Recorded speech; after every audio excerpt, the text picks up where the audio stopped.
நண்பர்களுக்கு வணக்கம். இன்னைக்கு உலக செய்திகளில் நமக்கு வழக்கம் போல ஈரான், ஹர்மோஸ், யுஏஇ எல்லாம் வருது. வழக்கம் போல தான். சரி, முதல்ல நம்ம ஒரு வாசகர், ஒரு நண்பர் கேட்டுக்கிட்டதுக்கு என்னங்க இந்த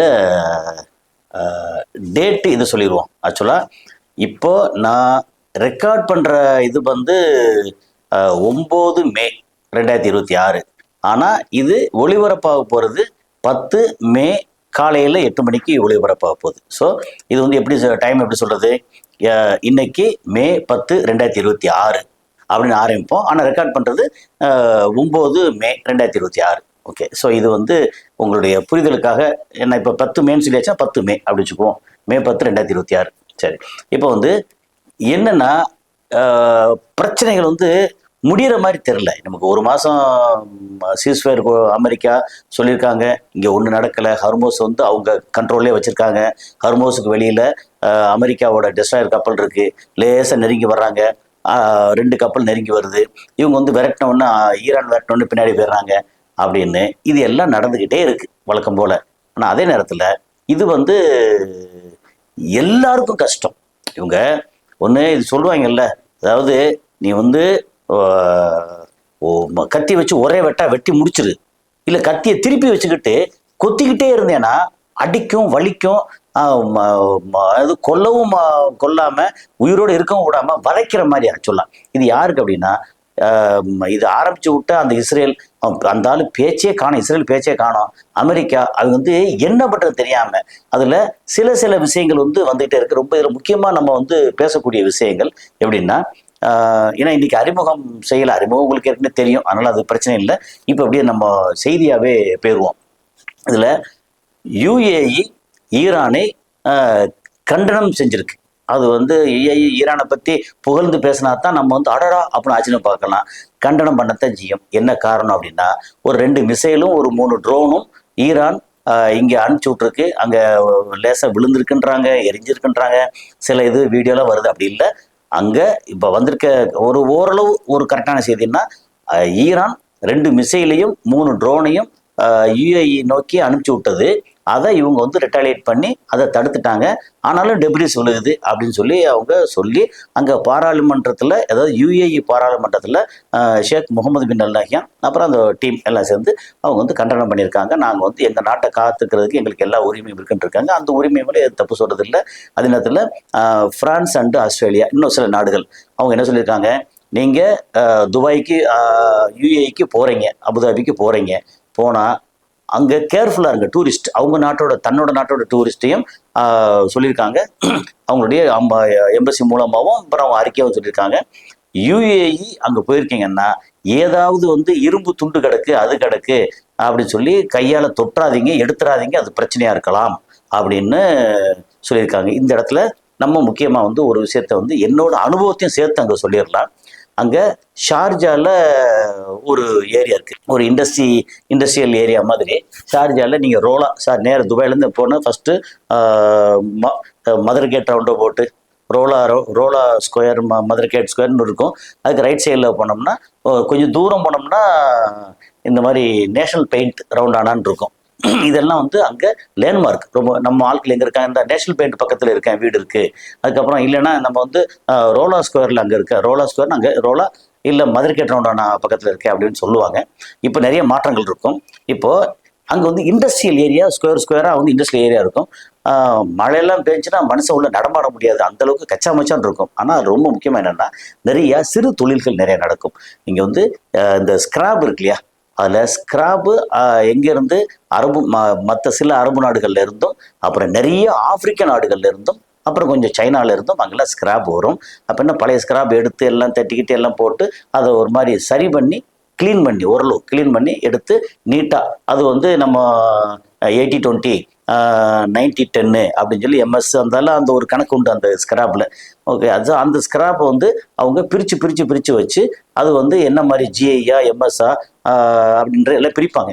அதுக்கப்புறம் என்ன மாதிரி ரெயில் ரோடு ஏதாவது ஸ்கிராப் இருக்கா அப்படின்னு சொல்லி, அல்லது சாஃப்டாக அந்த பல விதங்கள், அல்லது ஷ்ரெட்டட் ஸ்கிராப் இருக்கான்னு பார்ப்பாங்க. எல்லாம் அந்த சின்ன நீளமாக ஷ்ரெட்டட் இருக்கும் இல்லையா, என்ன சொல்றது, நம்ம தேங்காய் துருவுனா எப்படி இருக்கும் அந்த டைப்ல கொஞ்சம் ஷ்ரெட்டடு அப்படின்னு சொல்லி அந்த மாதிரிலாம் இருக்கும்.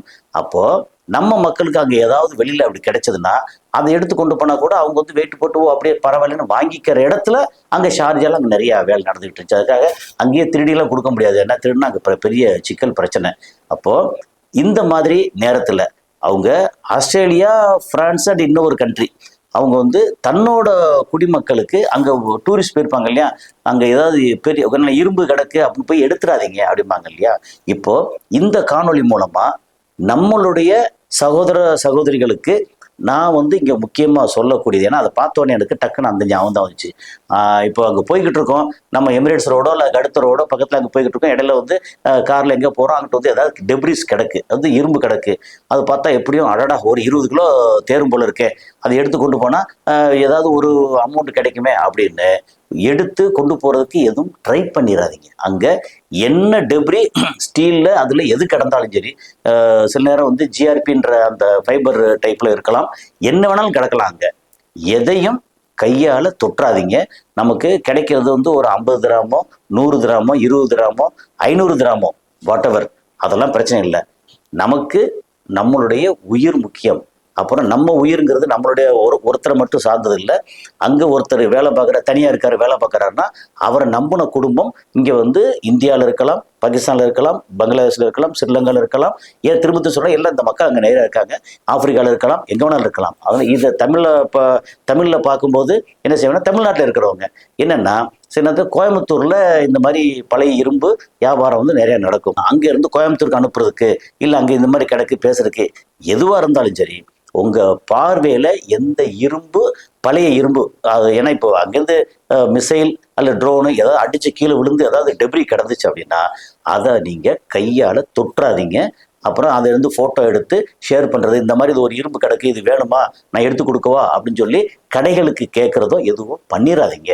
இது வந்து எப்படின்னா, இந்த காணொலியில் வெறுமனே இங்கே அடிக்கிறாங்க, சண்டை போடுறாங்க, இந்த கப்பலை தாக்குனாங்க, அப்புறம் திரும்ப தாக்குனாங்க அப்படிங்கிறதெல்லாம் தாண்டி நான் வந்து ரொம்ப டீட்டெயிலாக பர்சனலாக சொல்கிறது காரணம், நான் அங்கே இருக்கும்போது நான் பட்டிருக்க அனுபவம் என்னென்னா, சில நேரத்தில் வந்து நான் வந்து அந்த இங்கே கோயம்புத்தூரில் பழைய இரும்பு நம்ம தெரிஞ்சவங்க இருக்காங்க, அவங்க கேட்டாங்க இருக்காங்க, நான் வந்து அதை செக் பண்ணுறதுக்காக போனேன். இரும்புலாம் எவ்வளோ இருக்குது, என்ன ரேட்டில் இருக்குது, இந்த ரேட்டு இங்கேருந்து இந்தியாவுக்கு அனுப்பிச்சி வச்சா கட்டுப்படி ஆகுமா, இந்த டிரான்ஸ்போர்ட்டு அது அப்புறம் வந்து போர்ட்டில் உள்ள எல்லா ப்ரொசீஜர்லாம் பார்த்தா கட்டுப்படி ஆகுமா, நம்ம ஊரில் ஒரு ரேட்டுக்கும் ஷார்ஜாவில் அங்கே இருந்த ரேட்டுக்கும் இல்லை ஆப்பிரிக்காவில் ரேட்டுக்கும். ஆப்பிரிக்காவில் வந்து நிறையா சிந்திஸ் இருக்காங்க இல்லையா, சிந்திகள், அவங்க வந்து நிறையா பெரிய அளவுக்கு டன்னா கண்டெய்னர் சில நேரம் வந்து கப்பலில் வந்து பாதி கப்பல் கால்வாசி கப்பல் அவங்களோட பழைய இரும்பாக இருக்கும், அந்த மாதிரி டீல் பண்ணாங்க. அதில் நான் வந்து பார்த்துருக்கேன், பேசியிருக்கேன், அங்கே வந்து செக் பண்ணியிருக்கேன். அதனால் அந்த அனுபவத்தில் சொல்கிறேன். அப்படின்னா அங்கே இருக்கும்போது திடீர்னு வண்டியில் கொண்டு வருவாங்க, இதெல்லாம் நடக்கும். அந்த சமாச்சாரம் நம்ம மக்களுக்கு எதுவும் வேண்டாம். அங்கே கிடைக்கிறது எது வேணாலும் கிடைக்கட்டும், ஆனால் நமக்கு நம்மளோட உயிர், நம்ம எதிர்காலம் முக்கியம். அல்லது அந்த நேரத்தில் வந்து ஃபோட்டோ எடுத்துட்டு அந்த கடையில் வந்து பையா இத்தனா தக்ரீபன் 50 கிலோ வசானே அப்படின்னு சொல்லி நீங்கள் ஏதாவது சொல்லி ஃபோனில் பேசி எடுத்து இதில் வாட்ஸ்அப்பில் அனுப்பிச்சி விட்டு அதுக்கப்புறம் அதை வந்து நீங்கள் ஃபோனில் பேசி அப்படி போட்டிங்கன்னா, இது வேறு ஏதாவது மிஸ்ஸைலோ அதுவோ இதோட பார்ட்ஸாக இருந்துச்சுன்னா இது எப்படி நீங்கள் எடுத்து அனுப்ப போச்சு அப்படின்னு அங்கே இருக்கக்கூடிய டிஃபென்ஸ் போலீஸ் உங்களை வந்து அரெஸ்ட் பண்ணக்கூடிய வாய்ப்பு இருக்கும். நீங்கள் பார்க்குறீங்களா, என்ன வேலையோ அந்த வேலையை மட்டும் செஞ்சுட்டு ஓகே, எது இருந்தாலும் போகிற போக்கில் பார்த்துட்டு ஓகே பார்த்தோம் அவ்வளோதான், அதோடு முடிச்சுட்டு நீங்கள் வந்துடுங்க. எது கிடந்தாலும் பழைய இரும்பு நமக்கு இதை கிடைக்கும்னு நினைக்காதீங்க, இல்லை இது இப்படி கிடைக்குது, இது வந்து உங்களுக்கு வேணுமான்னு யார்ட்டையும் கேட்காதீங்க, இல்லை யார்ட்டையும் தகவல் எதுவுமே சொல்ல வேண்டாம், வேலையை மட்டும் பாருங்க அப்படிங்கிறது. இது மூலமாக இந்த செய்தியை பார்த்தோன்னா எனக்கு ஞாபகம் வந்துச்சு, அதை உங்களுக்கு சொல்லணும்னு தோணுச்சு. அதனால் இதை ரொம்ப முக்கியமான செய்தியை எடுத்துக்க. அப்புறம் உங்களுக்கு தெரிஞ்சவங்ககிட்டையும் இந்த மாதிரி இந்த காணொலியை வந்து ஒருவேளை நீங்கள் வந்து வெளியில் அனுப்பிச்சி விட்டு பரப்புனீங்கன்னா அவங்களுக்கு இது யூஸ்ஃபுல்லாக இருக்கலாம். அப்படிங்கிறதான் நமக்கு நம்முடைய எதிர்காலம் முக்கியம். ஏன்னா ஒருத்தர் இல்லை, அவர் சுற்றி ஒரு 4 பேரோ 5 பேரோ அந்த குடும்பத்தை நம்பி வேற. ஏன்னா ஒருத்தருங்கிறது சமுதாயம் அப்படித்தான், ஒருத்தர் தனி மனிதன் எப்பவுமே இல்லை, தன்னை சுற்றி நிறைய பேர் இருப்பாங்க. அப்போ ஒருத்தர் பாதிக்கப்பட்டா அந்த குடும்பமே பாதிக்கப்படும், அவங்க எதிர்காலமே பாதிக்கப்படும். அப்படிங்கிறனால ரொம்ப கேர்ஃபுல்லாக இருந்தீங்க. நம்பர் 1. அப்போ UAE கண்டனம் பண்ணியிருக்காங்க, ஈரான் அதை அடிச்சிருக்கா சொல்றாங்க. இது நம்பர் 1. நம்பர் 2 வந்து நம்ம திரும்ப ஹர்மோஸ்க்கு வந்தோம்னா, ஹர்மோஸ் பிரச்சனை இருக்கா அப்படின்னா இப்போ எஸ்கலேட் ஆயிருக்கு, இன்னும் சீரியஸான பிரச்சனை இருக்கு. ஒரு போன வாரத்துல இங்க இதுல ஃபுஜேரால அடிச்சாங்களா அப்படின்னா அது பெரிய ட்விஸ்ட் மேல ட்விஸ்டா வந்துச்சு. ஊடகங்கள் சொன்னது முதல்ல ஈரான் அடிச்சாங்கன்னு, அதுக்கப்புறம் ஈரான் சொன்னாங்க இல்ல அமெரிக்கா அடிச்சாங்கன்னு, அதுக்கப்புறம் யுஏஇ சொன்னாங்க சவுதி அரேபியா அடிச்சாங்க அப்படின்னு. அதுக்கான முடிவு இன்னும் சரியான தரவுகள் தேடி பார்த்தா கிடைக்கல. ஓகே, ஸோ அதனால அது வந்து ஃபுஜேரா அங்கே இருக்கிற ஆயில் ஃபீல்டு அடி வாங்கினதா இருக்கட்டும், அப்புறம் போர்ட் அடி வாங்கினதா இருக்கட்டும், அது வந்து யார் அடிச்சாங்கன்னு இது வரைக்கும் கரெக்டாக தெரியல. தெரிஞ்ச கூட வெளியிடலை, அப்படித்தான் கணக்கு. அமெரிக்கா அடிச்சு விட்டு இல்லை சவுதியை அடிச்சு விட்டு சவுதியோட ரிக்வஸ்ட் படி அல்லது சவுதி அமெரிக்கா சேர்ந்து இவங்களை அடிச்சாங்களா, இதெல்லாம் எதுவுமே தெரியாது. அல்லது சவுதியும் ஈரானும் சேர்ந்து வேற ஏதாவது ரூட்ல அடிச்சாங்களா, எதுவுமே தெரியாது. ஆனால் என்னமோ நடக்குது. இது வந்து சைனா வேடிக்கை பார்க்குது அப்படிங்கிறத. ஏன்னா சைனா ரொம்ப ரொம்ப முக்கியமான கண்ட்ரி இப்போதைக்கு. ஹர்மோஸ் டுவர்ட்ஸ் ஹர்மோஸ்க்கு வந்த ஒரு 3 டெஸ்ட்ராயர் கப்பலை ஃபாஸ்ட் போட்டை வச்சு மிசைலை வச்சு அடித்து தாக்கியிருக்காங்க அப்படிங்கிறது செய்தி பரபரப்பாக வந்துக்கிட்டே இருக்கு. அதை வந்து அங்கே சென்காம் அமெரிக்காவில் அங்கே வெளியிட்டிருக்காங்க. அது வந்து வெளியிட்டிருக்காங்க ஆக்சுவலாக. ஸோ இந்த மாதிரி நேரத்தில் இவங்க அதை அடித்தோன்னா அவங்க என்ன சொல்லியிருக்காங்க, சென்காம் என்ன சொல்லியிருக்காங்க, நாங்கள் ஒரு 6 ஃபாஸ்ட் போட்டை வந்து தாக்கிட்டோம், அப்புறம் சில ட்ரோன்ஸை வந்து நாங்கள் தாக்கிட்டோம் அப்படின்னு அவங்க வேற சொல்லியிருக்காங்க. அப்போ என்னன்னா இது வரைக்கும் சும்மா அப்படியே அமைதியாக தூங்கிட்டு இருந்த அந்த ஏரியா இப்போ பிரச்சனை ஆகிட்டு இருக்கு. இது வந்து ஒரு பக்கம். ஓகே, அடுத்து பார்த்தா கார்க் ஐலாண்ட் எடுத்தீங்கன்னா, கார்குங்கிற உங்களுக்கு தெரியும், திரும்ப நினைவூட்டலுக்காக சொல்லிடுறேன். இங்கே அவ்வளோ பெரிய நாடாக ஈரான் இருந்தால் கூட ஈரானோட ஆயில் பைப்லைன் மூலம் இது மூலமாக மொத்தமாக இங்கே வந்து சேர்றது கார்குன்னு ஒரு சின்ன ஐலாண்ட். ஆத்தி 20 ஸ்கொயர் கிலோமீட்டர் சின்ன ஐலாண்டு. அதுல இருந்து நிறைய ஸ்டோரேஜ் இருக்கு. அது வழியாக தான் இங்கே ரஷ்யா இது சைனாவுக்கு அப்புறம் வெளியே வேறு நாடுகளுக்கெல்லாம் ஹர்மோஸ் வழியே போகணும். ஆனால் அதுவே நிறைய சிக்கல்ல இருக்கு. சைனாவும் வந்து அமெரிக்காவை கண்டனம் பண்ணிட்டு இருக்கு, பிரச்சனை ஓடிட்டு இருக்கு. கார்க் ஐலாண்ட்ல இருந்து இது ஓவர்ஃப்ளோ ஆகியோ அல்லது அட்டாக் ஆகியோ அங்கே பெரிய அளவுக்கு இந்த குரூட் ஆயில் ஓவர்ஃப்ளோ ஆகி கடல்ல வந்து அப்படியே பயங்கரமா பரவி நிற்குது. அது ஈக்காலஜி, அங்கே ஈகோ சிஸ்டம், அதில் வந்து பவளப்பாறையாக இருக்கலாம், மீன் வளமாக இருக்கலாம். அந்த மீன் வளம் வந்து அங்கே சவுதி அரேபியா, அந்த ஒரு ஓரத்தில் இருக்கக்கூடிய சவுதி அரேபியா, குவைத்து, அதுக்கப்புறம் மேலே அந்த எட்ஜில் இருக்கக்கூடிய ஈராக்கு, அதுக்கப்புறம் அப்படியே கீழே வந்தீங்கன்னா பஹ்ரைனு, கத்தாரு, அப்புறம் யுஏஇ, அத்தனை பேருக்குமே வந்து அங்கே பிரச்சனை வரும். மீன் பிடிக்கிறது இல்லை. ஏன்னா அங்கே வந்து ஒரு சேலோ சி, அதில் போட்டில் போய், ஏன்னா நம்ம ஊருக்காரங்க நாகப்பட்டினம் தூத்துக்குடியில் ஆரம்பித்து கேரளாக்காரங்கள்ல இருந்து அப்புறம் விசாகப்பட்டினம் அந்த சைடில் யாரெல்லாம் மீன் பிடிக்கிறதுல எக்ஸ்பர்ட் இருக்காங்களோ அவங்கெல்லாம் அங்கே போய் மீன் பிடிக்கிறாங்க. ஓகே, ஏன்னா மீனவர்கள் அங்கே போய் போட்டில் போய் மீன் பிடிச்சி அங்கே வந்து வியாபாரம் பார்க்குறதுல முக்கியமான ஆட்களாக இருக்காங்க. ஸோ அதில் இந்த மாதிரி எண்ணெய் வந்து ஸ்பில் ஆகி வெளியில் கொட்டி அந்த வழியே அந்த இருந்து எல்லா தண்ணியிலையும் பரவத்தானே செய்யும். அப்படி பரவும் போது அதை வந்து சுவாசிக்கிற அல்லது அந்த தண்ணீர்ல வாழ்ற அந்த மீன் கொஞ்ச நாள் வாழ்ந்தாலும், ஒரு 2 நாள் 3 நாள் 1 வாரம் அப்படி வாழ்ந்தா கூட அந்த மீனும் நமக்கு நல்லதில்லை. நமக்கு அந்த மீனை சாப்பிடும்போது நமக்கு வந்து உடல் உபாதைகள் மரணம் வரைக்கும் வந்து சேரும். ஸோ அது ஒரு பெரிய சிக்கல் நடந்துகிட்டு இருக்கு. அதுக்கு வந்து போட்டோ வீடியோ ஆதாரத்தோடு எல்லாம் வந்திருக்கு. அது ஒரு அடுத்த ஒரு செய்தி. அதுக்கப்புறம் வந்து இப்போ சைனா என்ன பண்றாங்க அப்படின்னா, அவங்க அமெரிக்காவை வந்து நேரடியாக அட்டாக் பண்ணலை, ஆனால் ரொம்ப மைண்ட் கேம் பண்ணுறாங்க அப்படின்னு சொல்லி அந்த தகவல் லேசாக வந்து நான் வாசிடுறேன். China is playing a proper mind game and is on the verge of leading the world. இப்போ இனிமே ஒற்றை தலைவன் அமெரிக்கா இல்லை, சைனா வந்து அதை மொத்த உலகத்தையும் கட்டி ஆளக்கூடிய அல்லது லீடு பண்ணக்கூடிய, கட்டி ஆளக்கூடிய சொல்ல முடியாது, அவங்கவுங்க அவங்க வேலையை பார்ப்பாங்க. சைனா வந்து கொஞ்சம் உயரத்தில் இருக்கும் அப்படிங்கிற கட்டி ஆளக்கூடிய இடத்துல இருக்காங்க அப்படிங்கிறது. இப்போ வந்து யூகேல இருந்து ஸ்பெயின் வந்து அங்கே பார்த்தாங்க. இப்போ யூகேல இருந்து முதல் முறையாக ஆஃப்டர் 7 இயர்ஸ் சைனாவில் போய் பேச்சுவார்த்தை நடத்த போகிறாங்க அப்படின்னு முன்னாடியும் பேசியிருந்தாங்க. இப்போ வந்து நடந்துகிட்டு இருக்கு. ஏன்னா அமெரிக்கா கை கீழே இறங்கிட்டே இருக்கு. அமெரிக்கா என்ன பண்ணுறது தெரியாமல் இருக்காங்க. இந்த ஈரானை வச்சு இப்படி பெருசாக பண்ணுன்னு சொன்னாங்க. அதுக்கு போக இன்னொரு முக்கியமான செய்தி வந்து அமெரிக்க ஊடகம் ஒன்று போட்டிருக்காங்க. அந்த அமெரிக்க ஊடகத்தை என்ன செய்வாங்க, திடீர்னு ஒரு பெரிய எக்ஸ்பர்ட் ப்ரொஃபஸரை வந்து கூப்பிட்டு அங்கே அவங்களுடைய பேட்டி எடுப்பாங்க. அதில் ரொம்ப முக்கியமான ஒருத்தர் அங்கே சொன்னது வந்து, இப்போ என்ன சொல்லுவோம்னா வல்லரசுன்னு சொல்லுவோம் இல்லையா, நம்ம அந்த வல்லரசு இப்போ அந்த ரீஜியன்ல ஈரான் தான் வல்லரசு.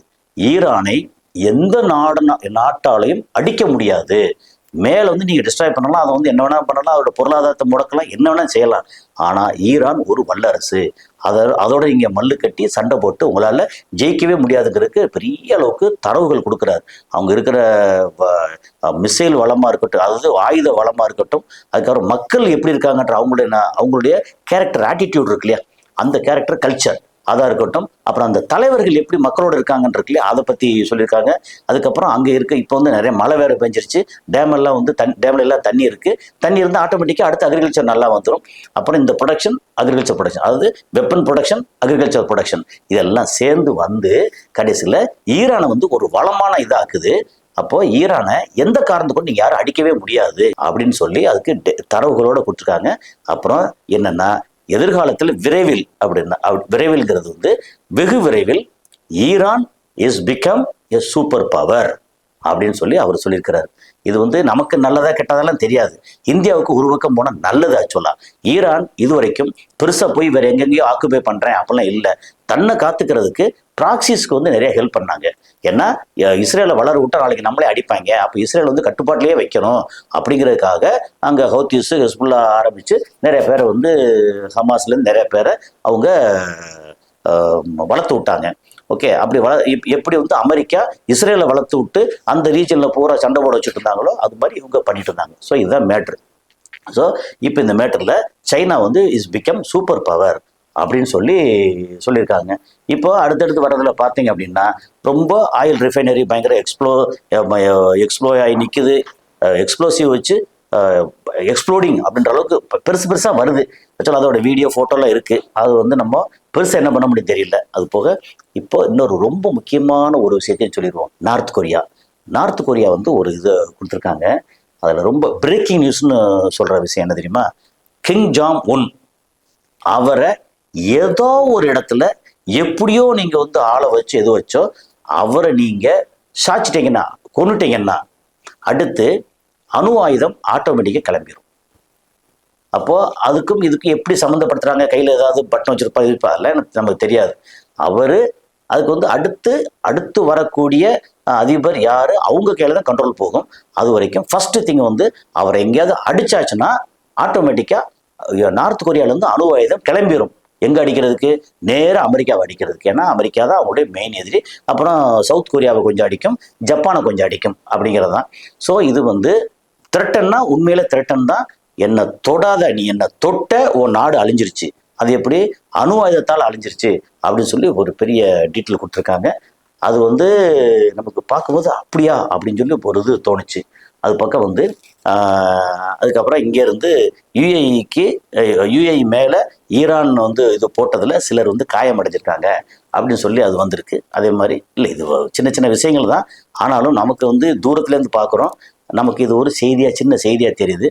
ஆனால் காயம்பட்ட ஆட்கள் பயந்து போய் உயிருக்கு பயந்து அப்புறம் ஆஸ்பத்திரியில் கடந்து ஐயோ நம்ம என்ன ஆயிருக்குமோ அப்படின்னு அந்த ஒரு நிமிஷம் ஒரு செகண்டு அவங்க வந்து போய் சேர்ந்துட்டோமோ இல்லை போய் சேரலை, கைகால போச்சு அடிபட்டுருச்சு அப்படின்னு எத்தனை பேர், இது வரைக்கும் 13 பேருக்கு மேலே வந்து அங்கே யுஏஇல இறந்து போயிருக்காங்க, 240 பேருக்கு மேலே காயம்பட்டிருக்காங்க. அது வந்து அவங்க சொல்ல கணக்கு. அந்த கணக்கு உண்மையாக பொய்யாலும் தெரியும், நிறைய பேர் இன்னும் வந்திருக்கலாம், இல்லை குறையா அந்த அளவுக்கு இருக்கலாம், நமக்கு தெரியாது. ஆனால் ஒவ்வொரு உயிரும் நமக்கு உயிர் தானே. எப்பவுமே சொல்லுவோம் வந்து பக்கத்து வீட்லேயோ பக்கத்து தெருவுலையோ அவங்க நடந்தால் நமக்கு செய்தி, நம்ம வீட்டில் ஒரு துக்கம் நடந்தால் அது நமக்கான வழி. இப்போ இதைத்தான் நான் வந்து நம்ம இதில் சொல்லும் போது இப்போ திமுக ரவுடித்தனம் பண்ணுறாங்க அப்படின்னா வெளியில் பார்க்குறதெல்லாம் செய்தி, எனக்கு நடந்துச்சு அப்படின்னு சொன்னேன் அப்படின்னா உங்களுக்கு பார்க்குற சிலருக்கு செய்தியாக இருக்கும், ஆனால் எனக்கு வந்து அது துக்கம், அதை நான் வந்து டீட்டெயிலாக சொல்கிறேன் அப்படிங்கிறது தான். ஸோ இப்போ இது வந்து முக்கியமாக அங்கே எப்போ பார்த்தாலும் சண்டை வந்துட்டு இருக்கு, நம்ம மக்கள் நிம்மதியாக இல்லை அங்கே. இதில் வந்து யுஏஇ வந்து பெரிய அளவுக்கு டார்கெட் ஆகிட்டு இருக்கு. இப்போ இங்கே பார்த்தா இதில் பந்தர் அப்பாஸ் வந்து பயங்கரமாக அடிச்சிருக்கதா செய்தி வந்துருக்கு. ஆனால் அதுக்கான ஃபோட்டோஸ் தரவுகள் எதுவுமே பெருசாக வந்து சேரலை. ஓகே, ஸோ இந்த மாதிரி ஒரு முக்கியமான சில தரவுகள் சில டீட்டெயில் மட்டும் கொடுத்துருக்கோம். சரி, இதில் கடைசியாக முத்தாய்ப்பாக நம்ம வந்து இது சொல்லிட்டோம். இப்போ வடகொரியா பற்றி சொல்லிட்டோமா, இந்த ரீஜன் வந்து ஓரளவு அவ்வளோதான், இன்னும் சின்ன சின்ன செய்திகள் இருக்குது, அது இப்போதைக்கு வேண்டாம். நான் கடைசி முத்தாய்ப்பா ஒரே ஒரு விஷயம் மட்டும் சொல்லிடுவோம். யுக்ரைன் என்ன பண்ணியிருக்காங்க, சைனாவில் நிறைய கடன் வாங்கியிருக்காங்க. அவங்க வாங்கின கடன் வந்து $30.8 பில்லியன். 30 என்ன கிட்டத்தட்ட ஒரு பில்லியனுக்கு 10,000 கோடி அப்படின்னா 30 அப்படின்னா 3 லட்சம் கோடி, கிட்டத்தட்ட 28-29 லட்சம் கோடி இல்லை 30 லட்சம் கோடி வச்சுக்கோங்க. சரி, 3 லட்சம் கோடி வச்சுக்கோங்க. 2.8 3 லட்சம் கோடி இந்திய ரூபாய் மதிப்பு யுக்ரைன் சைனாவில் வாங்கியிருக்காங்க. சைனா வந்து கடனை திருப்பி கேட்குறாங்க. கேட்கும்போது ஐயா சாமி அப்படின்னு நேரடியாகவே ஜெலன்ஸ்கி இங்கே சைனாவில் கெஞ்சுறாரு. என்னால் இப்போ கொடுக்க முடியாது, கொஞ்சம் லேட் பண்ணுங்க. நான் சொன்னேன், நோ, எங்கள் கடன் நீங்கள் திருப்பி கொடுத்தே ஆகணும். நீங்கள் வந்து எங்களையும் ரஷ்யாவையும் பிரிக்க முடியாது.